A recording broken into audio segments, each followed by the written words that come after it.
Okay, so Mr. Mike Arroyo, Sales Development Head for Ortigas Land.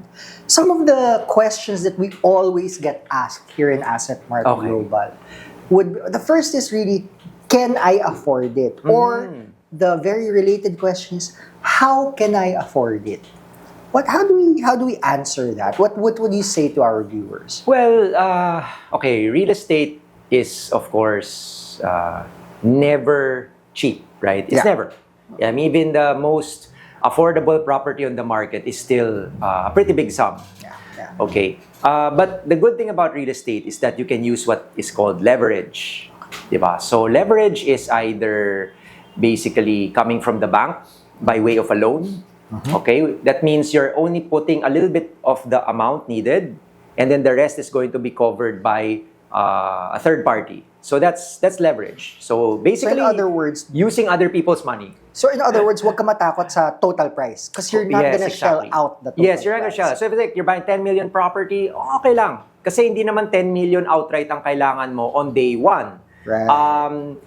There are many, first of all, like sa amin, sa mga developers, we have a lot of what we call in-house financing, which allows you to afford the property on an amortized basis. Very low, in fact, in some cases, no down payment. No down payment. You can go straight into amortization right away.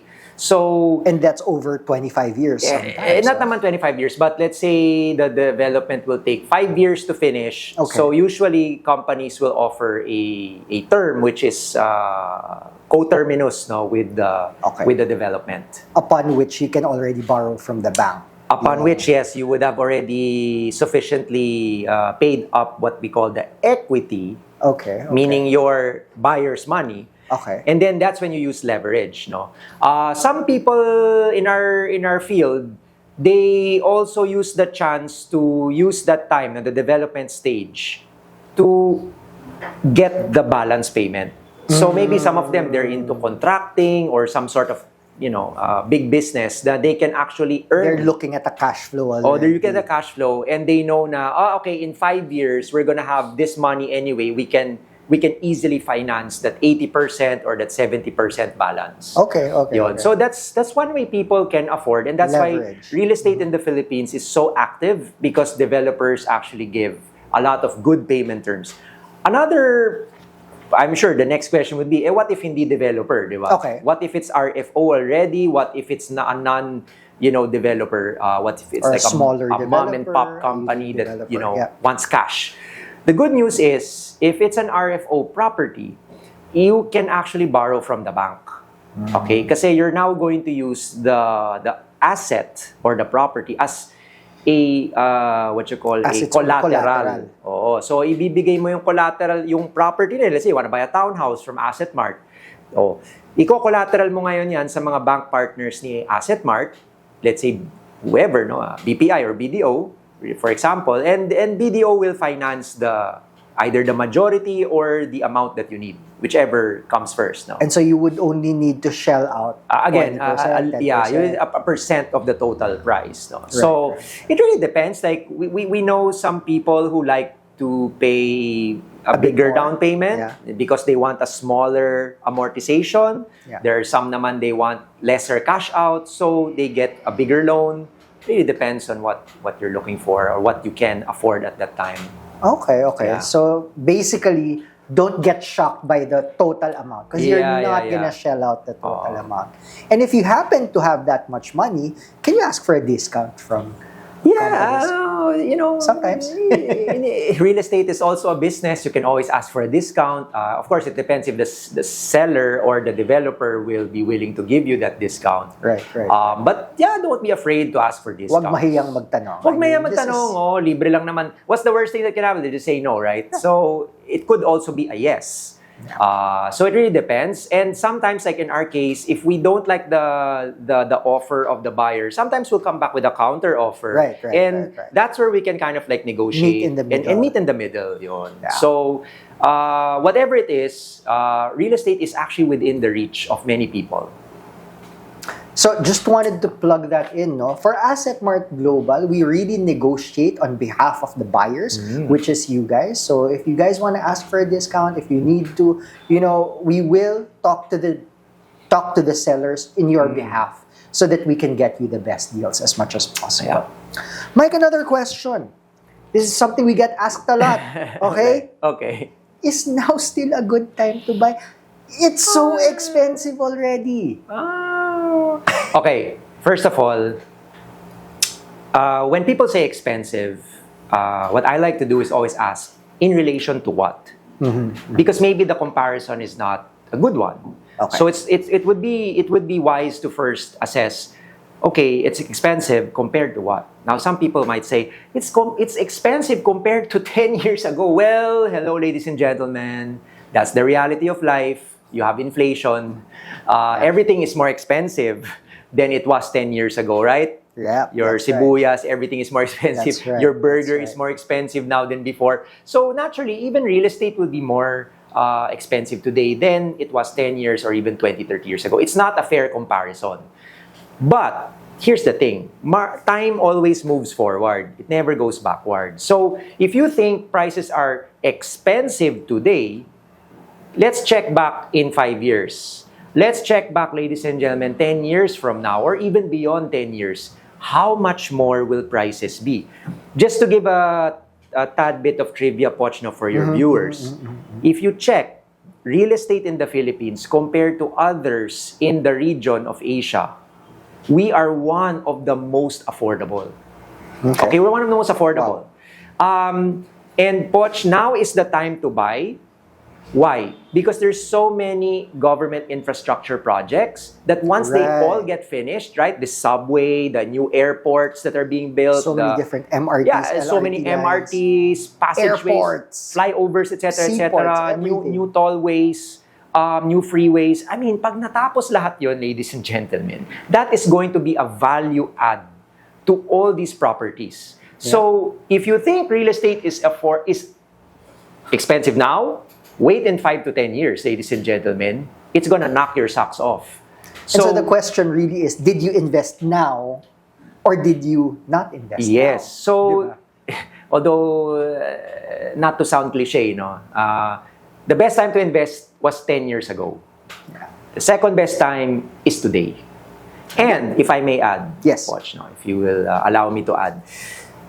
Guys, if you don't buy real estate now, you will not be able to afford it anymore in the future. Okay? That's just the reality. Don't wait for a recession to happen. Please don't wait for a recession. It's not also going to be good for you. Diba? So these kinds of mindset ng mga tao na parang they're trying to time the market. Right. This does not work in real estate. You find the good deals that are available today. And there are plenty of good deals. I'm sure you check Assetmart's. I was looking at their website. So, thank you.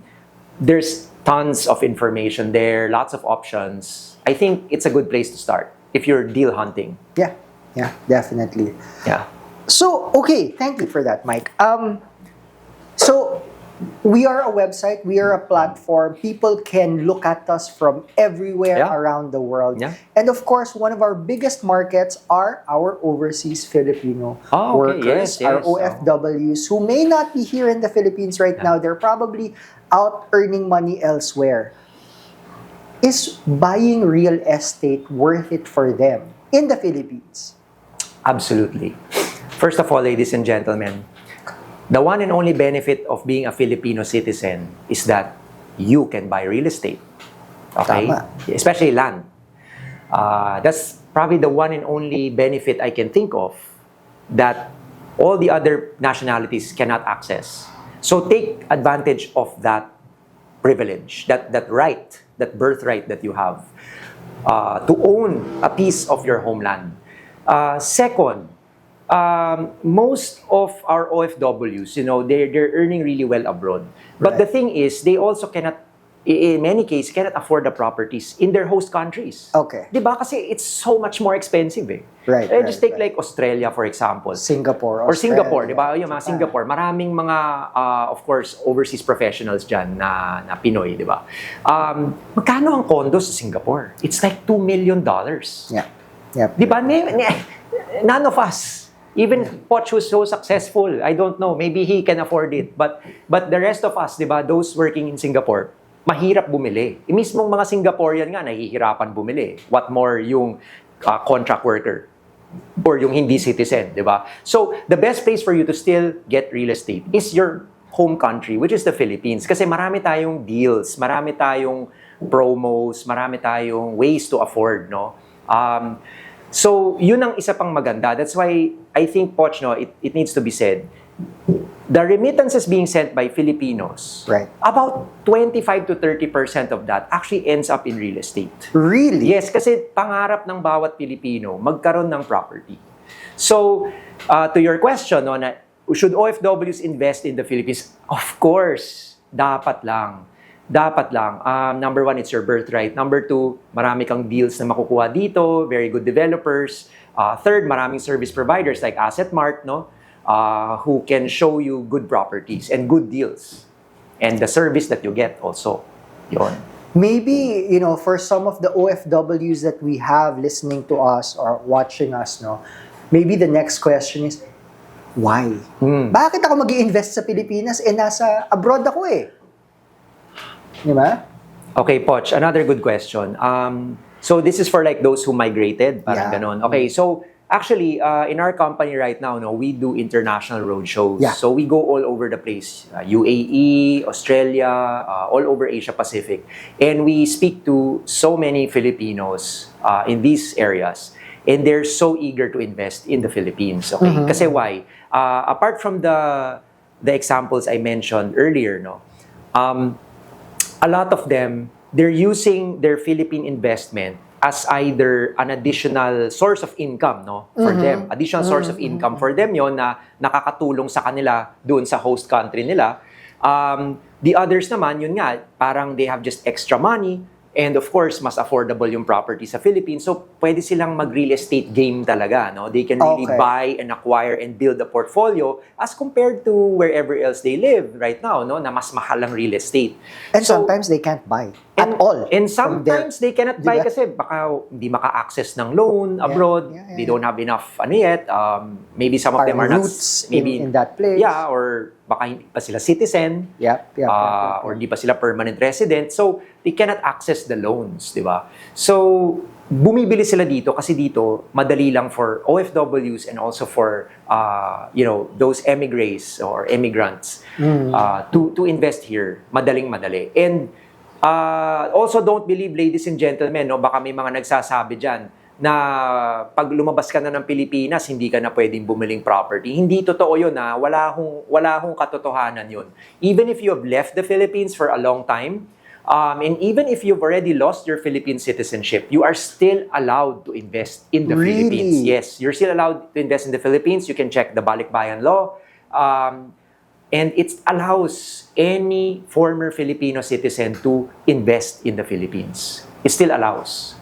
Wow. So what I'm hearing from you, Mike, is OFWs need to invest in the Philippines because they have this huge advantage. Of course. Just being Filipino, you can actually own land in this country. There are a lot of deals that are available to you. And you can still use your properties in the Philippines for your life abroad. Yes. That's true. If I may just add, no, what some overseas Filipino residents are doing, no? They invest in Philippine real estate so that pag tumaas yung price, flip nila. And then once they flip it, they'll use that money to now pay for a property abroad. Kasi mas mabilis tumaas ang Philippine real estate compared doon sa countries where they are. So let's say iniipon pa nila yung down payment, 'di ba? Wow. Which is medyo malalaki yung mga down payment overseas, 'di ba? Yung proceeds na nanggagaling doon sa property dito sa Pilipinas, ang pinapangbayad nila doon sa property nila sa wherever they move, no. So nakakatulong talaga mag-invest if they invest here in the Philippines. They benefit tremendously from it. So if you're an OFW or you're an immigrant already overseas, don't forget the Philippines, because the Philippines never forgets you. Tama. We miss you guys. We miss you. So come back to us. Sige, final question, Mike. So I'm gonna ask you this because I know that you've been to so many of the biggest countries, biggest real estate developers in the Philippines, and you've been involved in some of the most beautiful developments in the country, right? Why Ortigas Land? Well, good question. Okay, Ortigas Land. First of all, ladies and gentlemen, remember what we were talking earlier on the podcast, diba? Yung developer reputation, length of business operations, number of projects. All of that can be answered by our company, Ortigas Land. We've been in the business more than 92 years already. Imagine that, Poch, more than 92 years. How many companies in the Philippines and also the world have lasted almost a century? It's only a handful of companies are able to do this, and that's because we're doing something right. You're not gonna last that long if you do hanky-panky or if you're not a good operator. So we have lasted more than 90 years, almost a century. And we have been involved with some of the best projects, subdivisions, malls. We've in fact built the entire CBD of Ortigas. Okay, that's our company. It's actually called Ortigas Center. It's called Ortigas Center. And Ortigas Center is in fact the center of Metro Manila. If you look at it, if you look at it on a map, Ortigas Center is literally the center of Metro Manila. It's the heart, kumbaga, no? And if you're gonna invest somewhere, the heart is always the best to invest because even in the body, it's the heart, that beats. It's the heart that really creates the life, that activates the whole body. So, Ortigas Land has built so many excellent projects. And even today, we continue to push the boundaries. We're introducing new projects. We have also some of the best payment terms on the market. And a lot of our projects, Poch, will be integrated. If not integrated, I would say siguro connected. Maybe that's the right word. We're going to be connected to the future Metro Manila subway. Yeah. So just imagine how convenient it will be to live in one of the Ortigas condos, because of its connectivity to this new subway system. Can get to the airport. Both get to the airports, airport. Clark and Naiya, right? Pwede na rin mag-Clark eventually using a different line. Yes, but it is possible in the future. So, tulong-tulong tayo para pagandahin yung Pilipinas. And if you're looking for a property that's really in a central location, great architecture, well-managed company, financially stable, great payment terms, then look no further than Ortigas Land. And all of the Ortigas properties are in Assetmart Global. Yes. Please check us out, https assetmart.global. Follow us on YouTube, follow us on Facebook, follow us on Instagram, follow us on TikTok. We are in all of those social media. And for some reason, and I don't know why, but if for some reason you don't like Ortigas properties, well, we have thousands of other properties available in Assetmart Global. We are available all around the world. That's why we're called Assetmart Global. You can buy from anywhere around the world. Philippine properties. And when I say Philippine properties, that's from the north to the south, not just Metro Manila. We have properties all around the Philippines for you guys. So please check us out. If you like any properties, please just use the chat button, chat with us, call us, Viber us, email us. We will answer and we will be able to help you out in finding the property that is right for you. Maraming salamat po, everybody. Mike, maraming salamat. Thanks as always. Thank you so much. Pleasure to be here. Thank you. Thanks, guys. Bye.